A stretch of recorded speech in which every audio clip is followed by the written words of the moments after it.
Acte premier. Partie 2. Amphissa. Traversant le salon. Mais petite, il y a là un colonel que nous ne connaissons pas.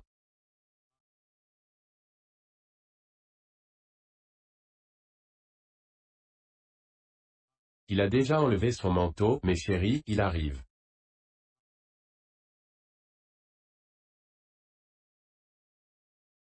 Irinouchka, sois gentil avec lui, sois bien poli.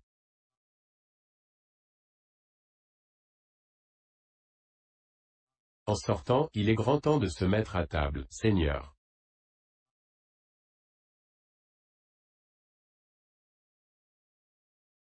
Tuzenbach. Ce doit être Vertchinine. Entre Vertchinine. Le colonel Vertchinine. Vertchinine. Amasha et Irina. Permettez-moi de me présenter, Vertchinine.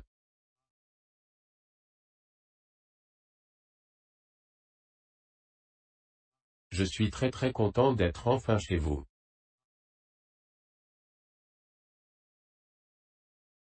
Mais comme vous voilà changé, oh.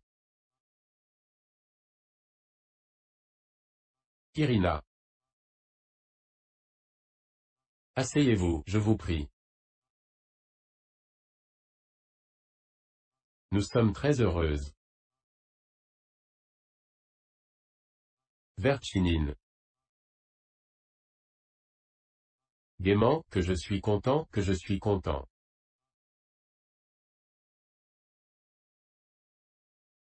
Vous êtes bien trois sœurs, n'est-ce pas? Je me rappelle trois petites filles. Vos visages, non, aucun souvenir, mais je sais parfaitement que votre père, le colonel Prozorov, avait trois petites filles que j'ai vues de mes propres yeux.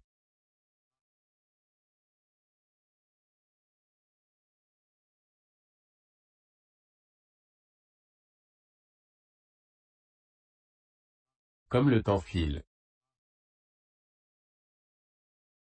Oh, là, comme il file. Tuzenbach. Alexandre Ignatievitch vient de Moscou.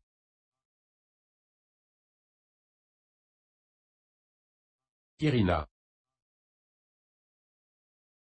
De Moscou? Vous venez de Moscou? Vertchinine.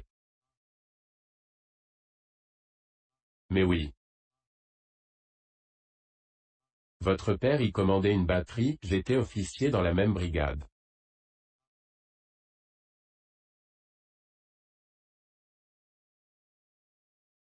Amasha. Tiens, il me semble que je vous reconnais un peu.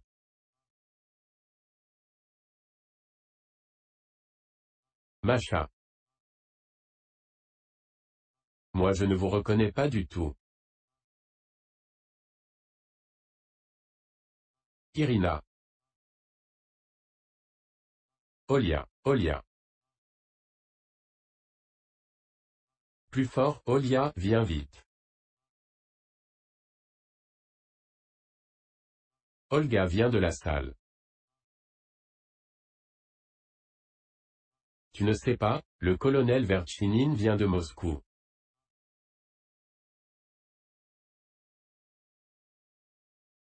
Vertchinine. Ainsi vous êtes Olga Sergeevna, l'aînée. Et vous, Maria. Et vous, Irina, la cadette.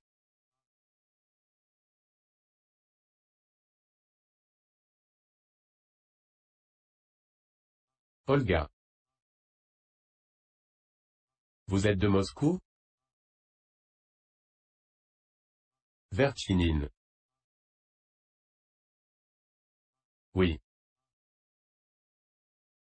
C'est à Moscou que j'ai fait mes études et commencé mon service, j'y suis resté assez longtemps. Enfin on m'a nommé commandant de batterie, ici même, et me voilà, comme vous voyez.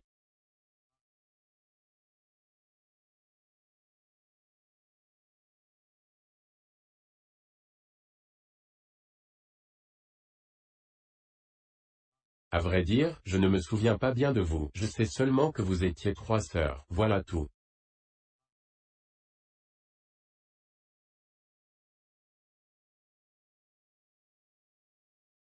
Mais j'ai gardé un souvenir très précis de votre père, il me suffit de fermer les yeux pour le voir.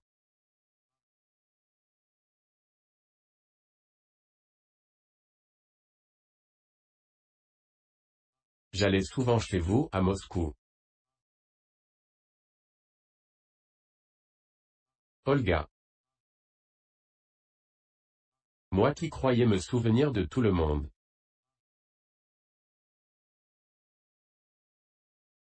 Verchinine. Je m'appelle Alexandre Ignacievitch. Irina. Alexandre Ignacievitch, vous êtes de Moscou, quelle surprise.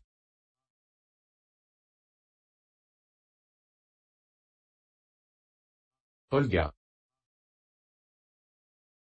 C'est que nous allons y retourner. Irina. Nous pensons y être à l'automne. C'est notre ville, nous y sommes nés.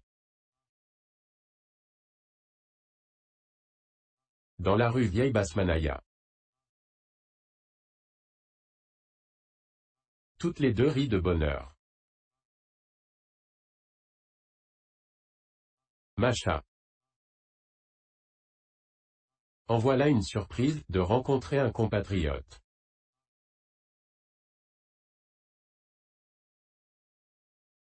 Avec vivacité, maintenant, oui, ça y est, tu te rappelles, Olia, on l'appelait chez nous le commandant amoureux.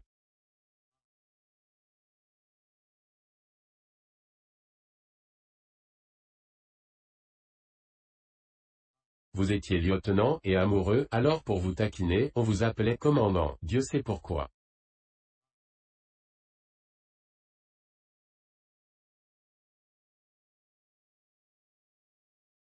Verchinine. En riant. Voilà, voilà. Le commandant amoureux. C'est exact.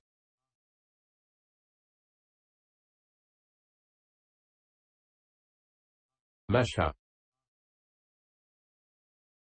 Vous ne portiez alors que la moustache. Oh, comme vous avez vieilli. À travers les larmes, comme vous avez vieilli.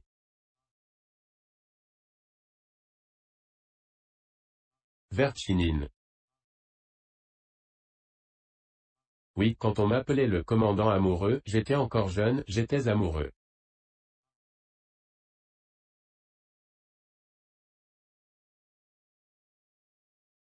Ce n'est plus la même chose. Olga. Mais vous n'avez pas un seul cheveu gris.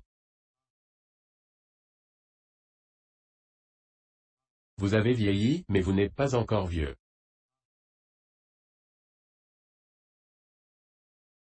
Verchinine. J'ai pourtant 42 ans bien sonnés. Il y a longtemps que vous avez quitté Moscou? Irina. 11 ans. Pourquoi pleures-tu, Macha? Quelle sotte. À travers les larmes, pour un peu, j'en ferai autant.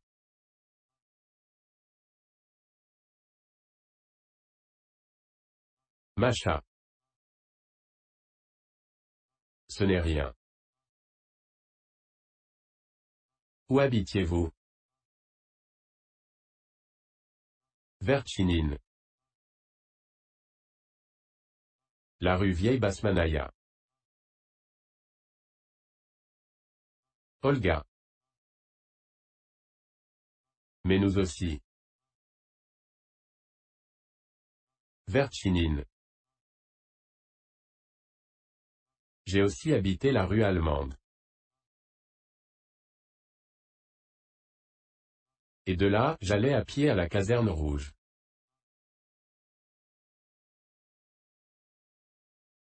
Je pâchais sur un pont lugubre, et quand on est seul, rien qu'à entendre l'eau clapoter, cela vous rend bien triste.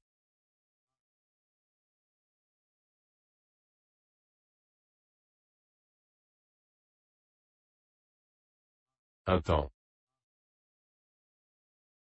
Mais ici, il y a une rivière si large, si abondante.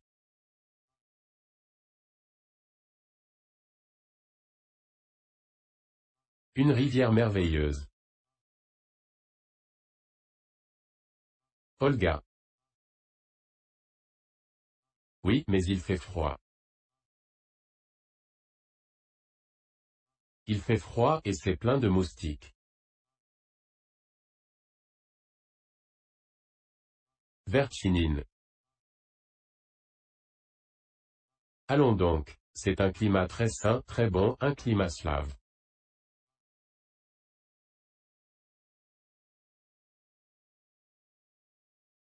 Il y a la forêt, la rivière, et des bouleaux, chers et modestes bouleaux, mes arbres préférés.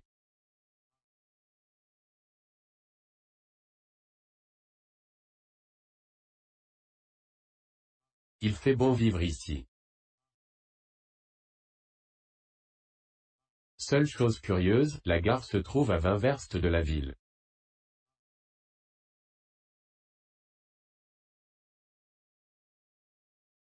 Et personne ne sait pourquoi. Solioni. Si, moi. Tous le regardent. Si la gare était près, elle ne serait pas loin, mais comme elle est loin, elle n'est pas près.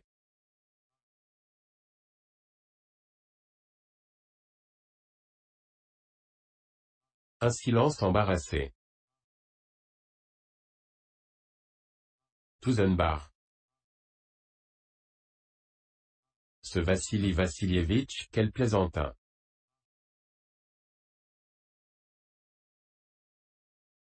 Olga.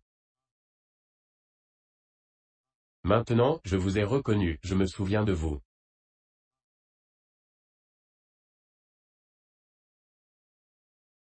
Vertchinine. J'ai connu votre mère. Tcheboutikin. Elle était si bonne, Dieu ait son âme. Irina. Maman est enterrée à Moscou. Olga. Au cimetière des Nouvelles Vierges. Macha. Dire que je commence à oublier son visage.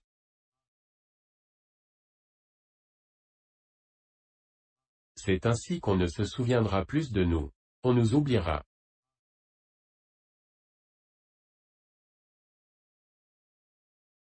Vertchinine. Oui, on nous oubliera. C'est notre sort, rien à faire. Un temps viendra où tout ce qui nous paraît essentiel et très grave sera oublié, ou semblera futile.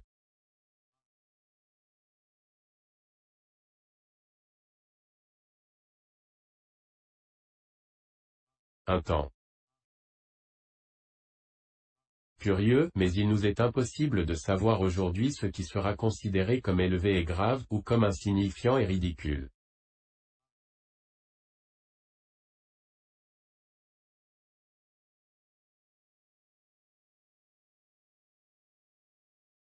Les découvertes de Copernic, ou, disons, de Christophe Colomb, n'ont-elles pas d'abord paru inutiles et risibles alors qu'on ne cherchait la vérité que dans les phrases alambiquées d'un quelconque original?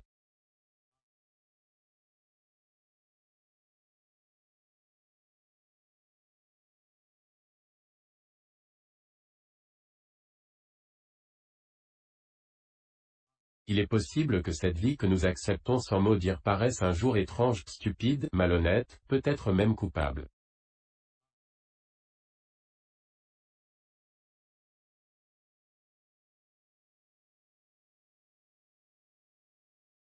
Tusenbach. Qui sait? Peut-être aussi la dira-t-on pleine de grandeur, en parlera-t-on avec estime?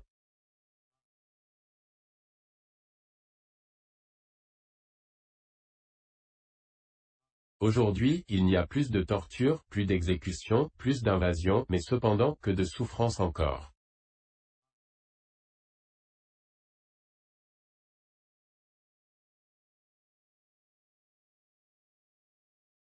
Solioni. D'une voix de fausset. Petit, petit, petit.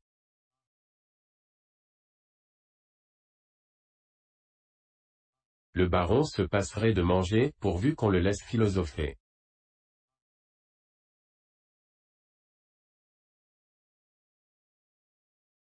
Tusenbach. Vassili Vassilievitch, je vous prie de me laisser tranquille.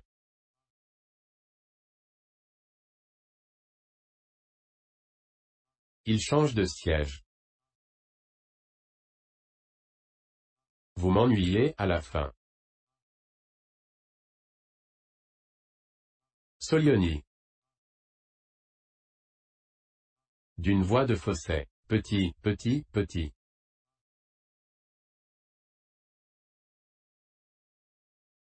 Tusenbach. Les souffrances qu'on observe aujourd'hui, et comme il y en a, prouvent tout de même que la société a moralement évolué.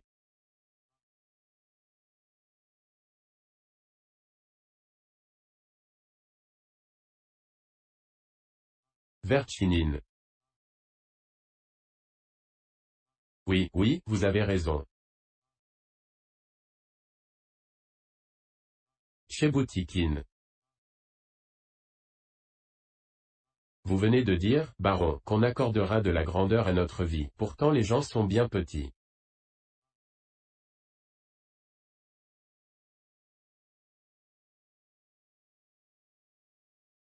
Il se lève. Voyez comme je suis petit. Parler de la grandeur de ma vie, c'est une façon de me consoler, voilà tout.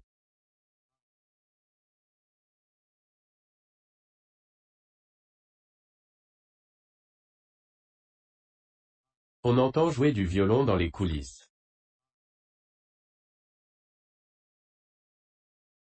Macha. C'est André, notre frère, qui joue. Irina. André est notre savant. Il sera sans doute professeur de faculté.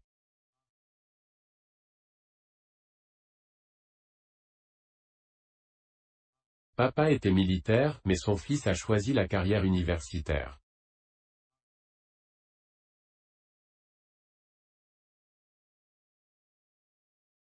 Macha. Comme papa le souhaitait. Olga. Nous l'avons beaucoup taquiné aujourd'hui. Je crois qu'il est un peu amoureux. Irina. D'une demoiselle d'ici.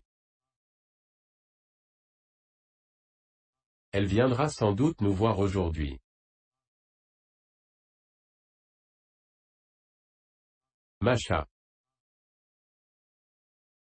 Comme elle s'arrange, mon Dieu.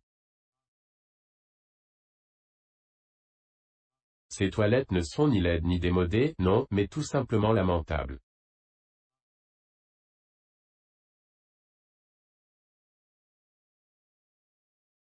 Une jupe étrange, d'un jaune voyant, ornée d'une frange ridicule et un chemisier rouge.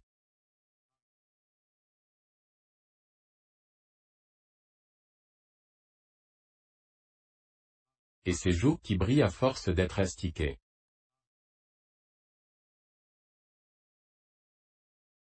André n'est pas amoureux d'elle, non, c'est impossible, il a tout de même du goût, il veut seulement nous taquiner.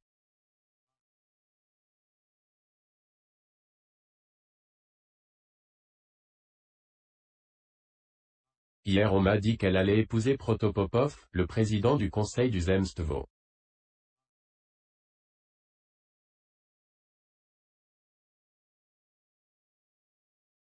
C'est parfait.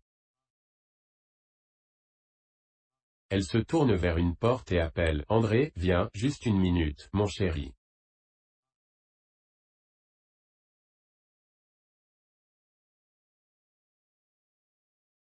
Entre André. Olga. Voilà mon frère, André Sergueïevitch.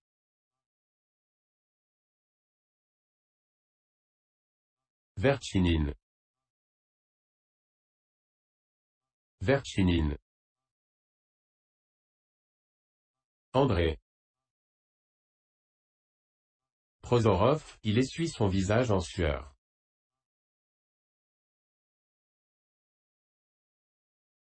Vous êtes le nouveau commandant de batterie? Olga. Rends-toi compte, Alexandre Ignatievitch est de Moscou.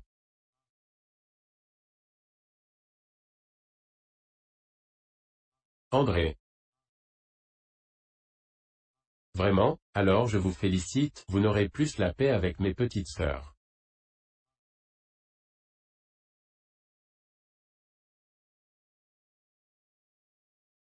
Verchinine. C'est moi qui ai déjà eu le temps de les lasser. Irina. Regardez ce petit cadre qu'André m'a offert aujourd'hui.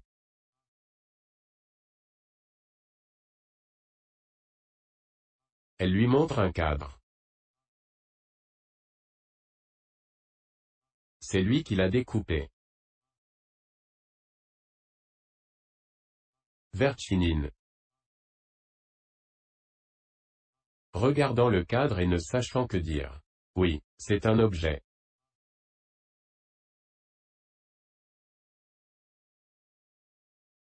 Irina. Et celui-là, là-bas, au-dessus du piano, c'est encore lui.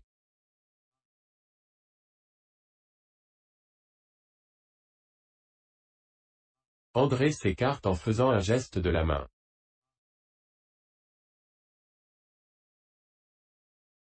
Olga.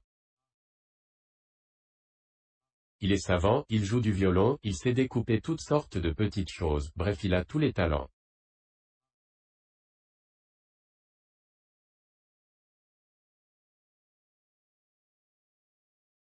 André ne t'en va pas.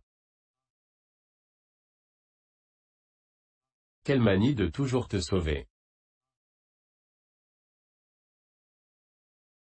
Viens ici. Masha et Irina le prennent par le bras et le ramènent en riant.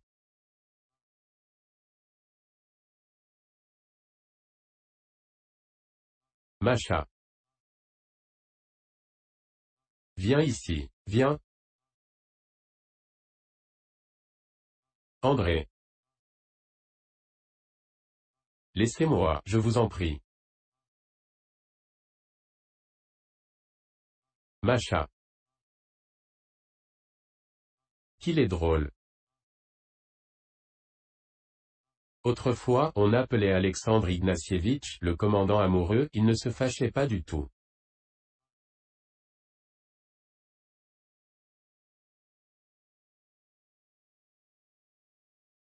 Verchinine. Nullement. Masha. Eh bien, moi, je vais t'appeler, le violoniste amoureux.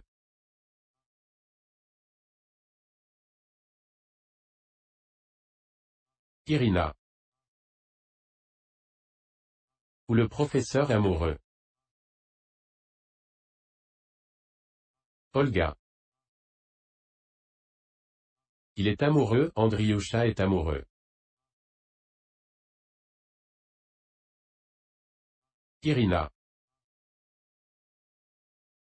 Applaudissant, bravo, bravo, bis.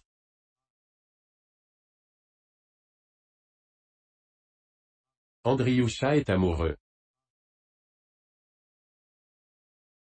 Chebutikine.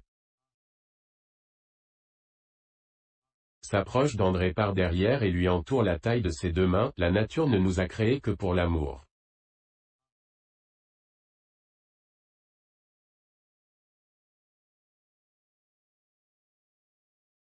Il éclate de rire, il n'a pas lâché son journal.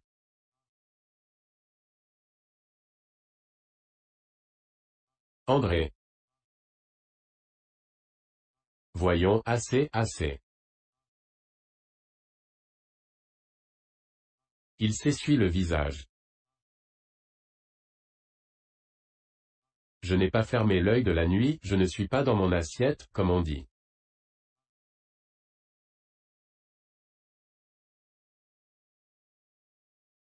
J'ai lu jusqu'à 4 heures du matin, puis je me suis couché, mais pas moyen de dormir.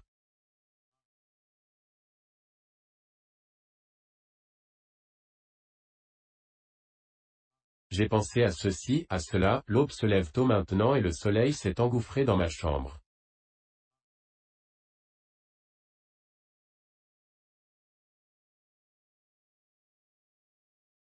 Cet été, puisque je reste ici, j'ai l'intention de traduire de l'anglais.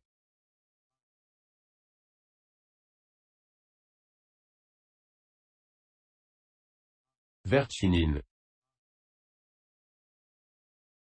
Vous connaissez l'anglais? André. Oui, notre Père, que Dieu ait son âme, nous a forcés à nous instruire.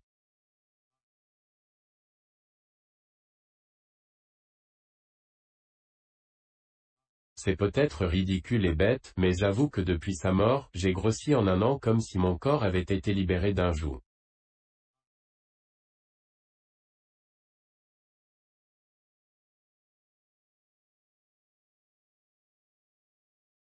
C'est grâce à mon père que mes sœurs et moi, nous connaissons le français, l'allemand et l'anglais, Irina sait même l'italien.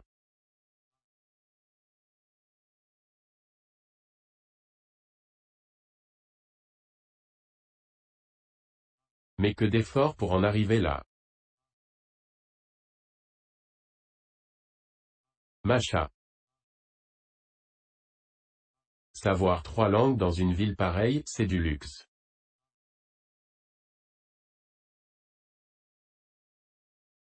Une espèce d'excroissance absurde, un 6e doigt.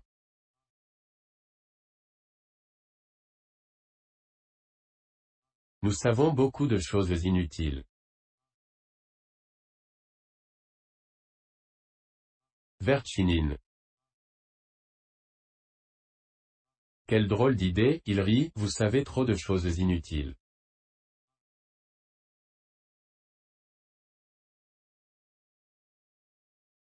Mais un être intelligent et instruit n'est jamais de trop, où qu'il soit, même dans une ville ennuyeuse et morne.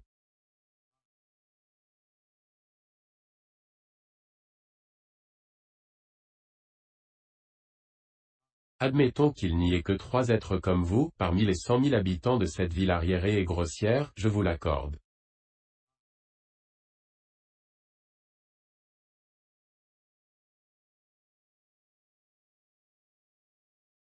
Vous ne pourrez certes pas vaincre les masses obscures qui vous entourent, vous allez céder peu à peu, vous perdre dans cette immense foule, la vie va vous étouffer, mais vous ne disparaîtrez pas sans laisser de traces, après vous, 6 êtres de votre espèce surgiront peut-être, puis 12, et ainsi de suite, jusqu'à ce que vos pareils constituent la majorité.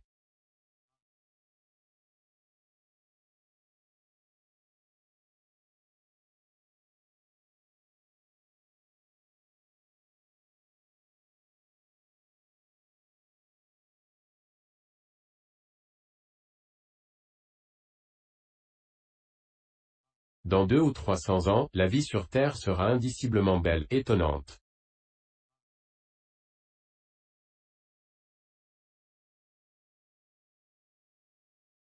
L'homme a besoin d'une telle vie, il doit la pressentir, l'attendre, en rêver, s'y préparer.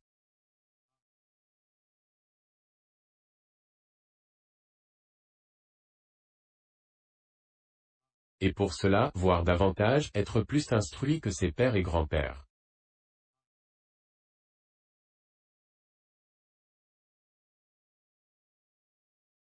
Il rit. Et vous qui vous plaignez de savoir trop de choses.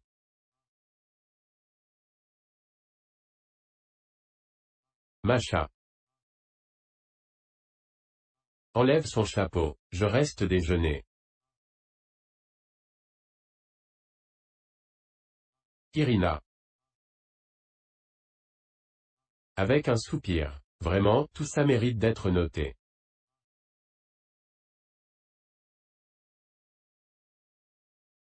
André s'est éclipsé discrètement. Tuzenbach. Vous dites que dans beaucoup d'années la vie sera merveilleuse, étonnante.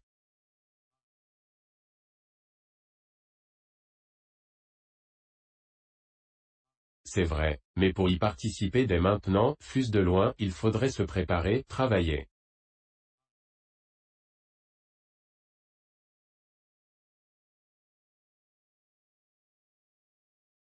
Vertchinine. Se levant. Oui, dites, vous en avez des fleurs.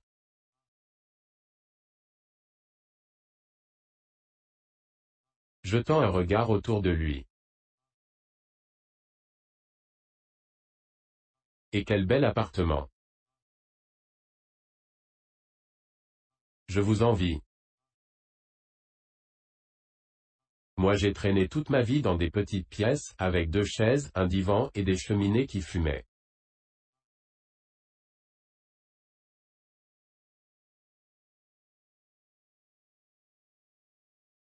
Des fleurs comme celle-ci, voilà ce qui m'a toujours manqué.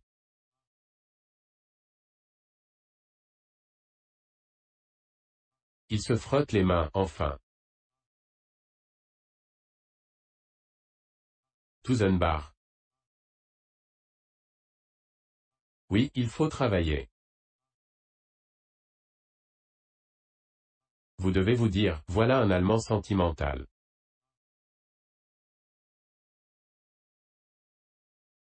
Mais je suis russe, parole d'honneur, je ne parle même pas l'allemand.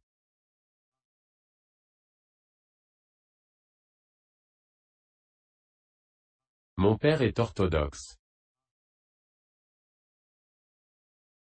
Un temps.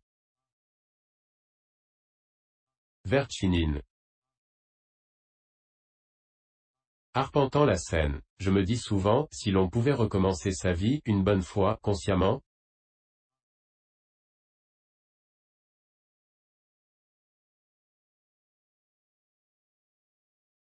Si cette vie que nous avons n'était, pour ainsi dire, qu'un brouillon, et l'autre, une copie propre.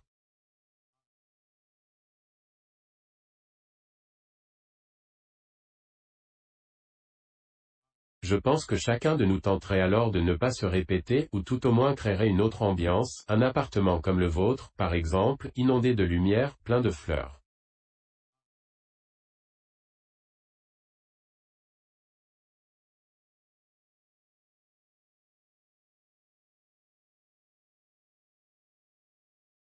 Moi, j'ai une femme, 2 fillettes, ma femme n'est pas en bonne santé, etc., etc.